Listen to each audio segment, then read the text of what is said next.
O'ziga ishonishdagi payg'ambar metodi. Avtori doktor Muhammad Said Ramazan. Tarjima qiluvchi Nazira Abdusattar. O'ziga ishonish shaxsning o'zini kontrol qilishda alohida rol o'ynaydigan, boshqalar bilan bo'lgan aloqa uslubini belgilaydigan va o'z ortiqchiligini joriy qildirish, arzu nishonlarga yetishiga yordamchi bo'ladigan muhim ruhiy omillardan biri. Bu shaxs nuqtasidan shundoq. Ammo ummat nuqtasidan qaraydigan bo'lsak, ulug'vor g'oyalarni amalga oshirish, dushmanni mag'lub qilish, iymon bayrog'ini lapildatish qatorliqlar faqatla oldi bilan Rabbiga, ondan o'ziga ishonadigan kishilar orqali vujudga chiqadi. O'ziga ishonishning ahamiyati.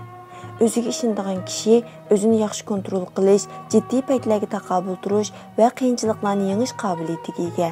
O'ziga ishonish, boshqalarga ochiq yo'riq bo'lish, ular bilan yaxshi munosabat o'rnatish imkoniyatini paydo qiladigan muhim omillarning biri bo'lib, shaxsning imkoniyat va iqtidorlarini eng yaxshi joriy qildirishiga, shundaqla bugun muvaffaqiyat qozonishi, kelgusida bo'lsa nishonlarga yetishiga alohida yordam beradi.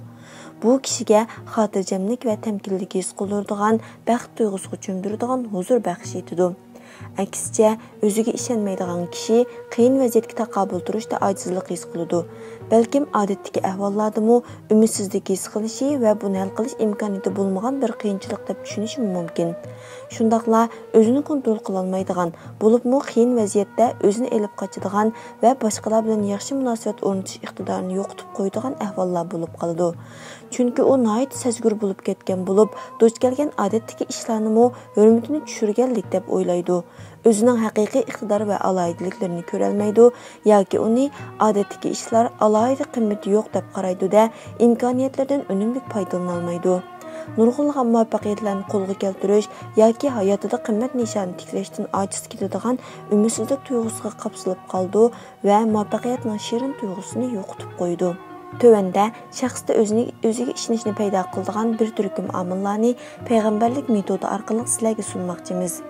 Birinchi, nachar ismlarni o'zgartirib o'tish.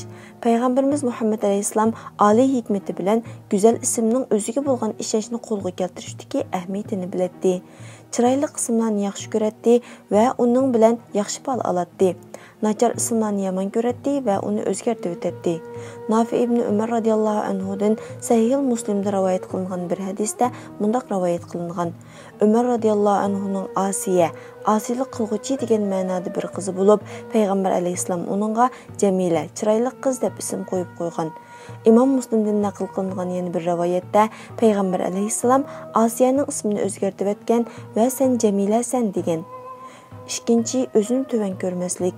Buxoriy, Muslim va boshqalar Aisha onamizdan rivoyat qilgan bir hadisda payg'ambar alayhissalom mundoq degan: "Biringlar men tugashdim demisun, lekin men qiyinchilikda qoldim desin." Bu hadisda kishining o'zini tuvan ko'rishi cheklangan.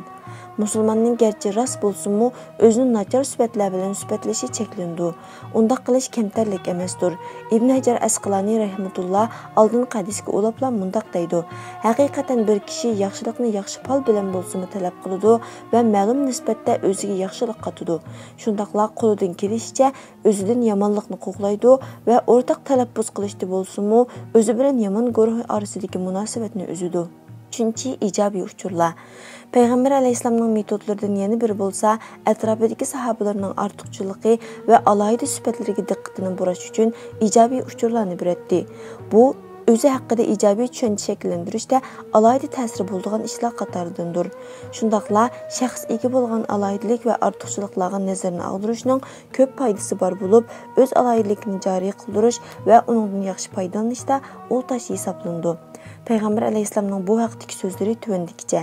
Birinchi, payg'ambar alayhissalom Abdullah ibn Mas'ud radhiyallohu anhuga "Sen haqiqatan bilimli yigitsan" degan. Ikkinchi, Abu Musa Ash'ari radhiyallohu anhuga "Sana Davud oilasining ahanglaridan bir ahang berilibdi" degan. Uchinchi, Ashaj Abdul Qays radhiyallohu anhuga bo'lsa, "Senda mehribonlik va muloyimlikdan iborat Alloh yaxshi ko'radigan ikki xislat bor" degan. Atrofidagi sahobalar orasida yaxshi laqablarni tarqitish payg'ambar alayhissalomning uslublaridan biri edi. Buxoriy, Muslim va boshqalar Ibn Abbos radhiyallohu anhudan rivoyat qilgan hadisda payg'ambar alayhissalom mundoq degan: "Agar kishilardan birini jon do'st tutgan bo'lsam, cho'qim Abu Bakrni jon do'st tutgan bo'lardim."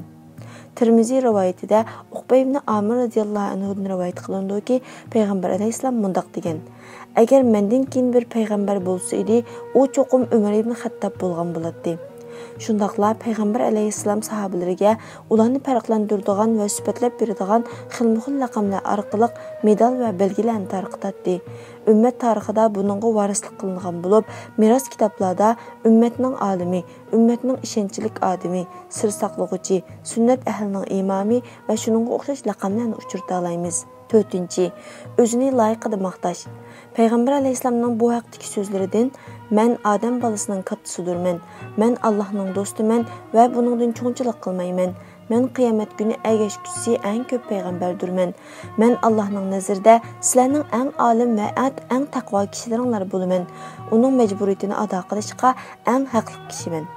Abdullah ibn Mas'ud radhiyallohu anhu o'zi haqida mundaq deydi: "Alloh bilan qasamki, payg'ambar alayhissalomning sahobalari mening Allohning kitobini eng ko'p biladigan va ularning ichidagi eng yaxshi ekanligimni bilib bo'ldi."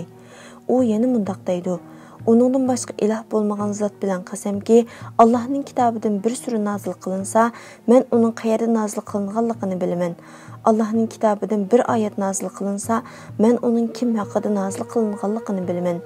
Agar men Allohning kitobini mendan bekroq bildigan birisi borligini bilsam, to'gamga minib uning yoniga borgan bo'lardim." Allah Taala bu oyatda o'zini pok deb hisoblashdan to'sidi. "Sizlar o'zinglarni pok hisoblamanglar. Alloh taqvodor bo'lgan odamni obdan biladi." Yana bir oyatda astag'firullah, o'zlarini pok deb qaraydiganlar, ya'ni o'zlarini taqvodorlik bilan madhilaydiganlarni ko'rmadingmi? Undaq emas. Ya'ni ish ularning degandek emas. Alloh xohlagan bandasini pok qiladi. Ularga qilchilikni zulm qilmaydi. Ammo ulamolar o'zini pok sanashdan, agar o'zini ko'z-ko'z qilish yoki riyoxo'rlik qilish maqsad bo'lsa cheklandi deb qaragan va Allohning ne'matlari haqida so'zlashni buningdan mustasno qilgan. Alusining tafsirida kelishicha, bu oyat mu'minlardan yaxshi amallarni qilgandan keyin bizning namozimiz, ro'zimiz, hajjimiz deb so'zlaydigan kishilar haqida nozil qilingan bo'lib, bunday qilish xatodir. Agar u ko'z-ko'z qilish riyoxo'rlik xarakterida bo'lsa cheklandi. Agar undaq bo'lmasa hech qisi yo'q. Undaq qilguvchi o'zini pok sanashdan hisoblanmaydi. Shuning uchun taat ibodat bilan xushal bo'lish itoatdir. Uni zikr qilish shukrdir. O'zini pok sanash so'zi bilan yoki ishoratlar bilan bo'lsin farqi yo'qdir. 5. Alaydilikni joriy qildirish. Zayd ibn Sabit radhiyallohu anhu Madinaga 11 yoshida keldi.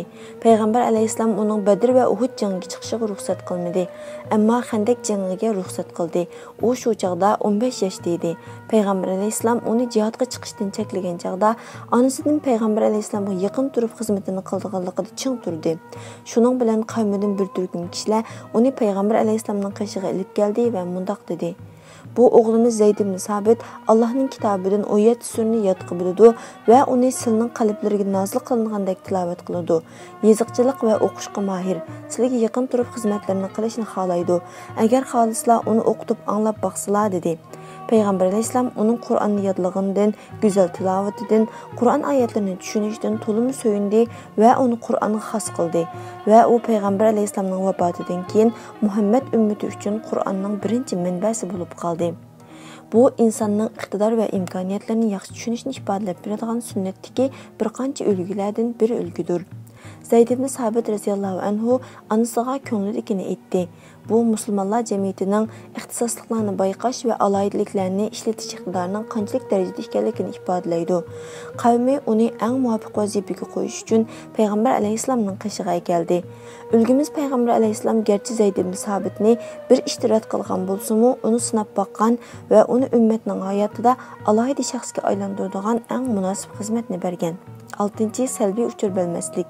Payg'ambar alayhissalom Abu Zar radhiyallohu anhu bir kishi onasi bilan qo'shib ayblagan chaqda uningga haqiqatan senda jahiliyat qiliqlari bor degan.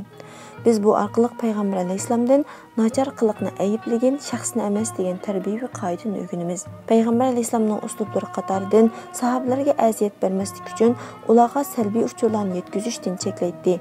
Ömer radhiyallohu anhu Hatib ibn Abi Balta'ning qishida: "Ey Rasululloh, ruxsat qilsizlar, Allohga, uning elchisiga va mu'minlarga xiyonat qilgan bu munofiqning kallasini alay" degan vaqtda payg'ambarimiz faqatla: "To'xta ey Ömer, u Badr jangiga qatnashgan. Alloh taolo uni Badr ahli qatorida ko'rgan bo'lishi mumkin" degandan boshqa gap qilmadi va "Xalqininglarni qilinglar, sizlarning gunohinglar mag'firat qilindi" dedi. Yana bir rivoyatda "Sizlarga jannat vojib qilindi" degan. Tashqi jihatdan cho'ng xiyonatdek ko'ringan bir xatolikda shundoq bo'lsa, boshqalarda ahvol qandoq? O'ziga ishonish va takabburlik orasida. O'ziga ishonish va takabburlik o'tirsida tanasib bor bo'lib, xuddi kishilar aytgandek, o'ziga ishonish bir tarafdan o'ziga ishonmaslik, yana bir tarafdan o'zini ustun tutish yoki g'avurlikdan iborat ikki nachar axloqning o'tirsida turadigan fazilatli bir ishdir. O'ziga ishonmaydigan kishi o'zidagi yetarsizlik va kamchiliklarni ko'radi. Iqtidor va qobiliyatini oz deb qaraydi. O'zini boshqalar bilan solishtirib tuvan ko'radi. Takabbur kishi bo'lsa, o'zini yetarlik deb qaraydi. O'zidagi aloyidlik va iqtidorni aslidagidan yuqori mo'ljallaydi. O'zini atrofidagilar bilan solishtirib, o'zini ulardan ustun his qiladi va takabburlik qilib, ularni tuvan ko'rishi mumkin. Hadisda mundaq bayon qilingan: takabburlik haqiqatan tuzkurlik qilib, kishilarni tuvan ko'rishni ko'rsatadi. Odatda mag'rur kishi eng ko'p ishlatadigan so'z "men" bo'lib, u ortiqchilikni Rabbiga emas, o'ziga nisbat beradi. Ammo o'ziga ishonadigan kishiga kelsak, o'zini yetarlik deb qaraydi. O'zidagi aloyidlik va qobiliyatlarni o'zining haqiqiy o'lchamida ko'radi. O'zini boshqalardan tuvan yoki ustun deb qaramaydi. Balki o'zida boshqalarda bo'lmagan imkoniyatlarning borligini, boshqalardami o'zida bo'lmagan imkoniyatning borligini biladi. Shundaqla u doim o'z ilkidagi ortiqchiliklarni o'ziga emas, Rabbiga nisbat berishga tirishadi. Alloh taolo nima degan rost aytgan? Rabbingning sana bergan ne'matini kishilarga so'zlab bergin. Chunki ne'matni so'zlab berganlik ne'matga shukr qilganlik bo'ladi. Biz va ta'lim-tarbiya xizmatiga ko'ngil bo'ladigan har qanday bir kishi qanday qilganda o'ziga ishonadigan, Rabbiga bog'langan, o'zini baxtli qila oladigan, umidining g'oyatini amalga oshira oladigan avlodlarni yetishtira oladiganligimizni o'rgansak, nima degan yaxshi bo'ladi, ha?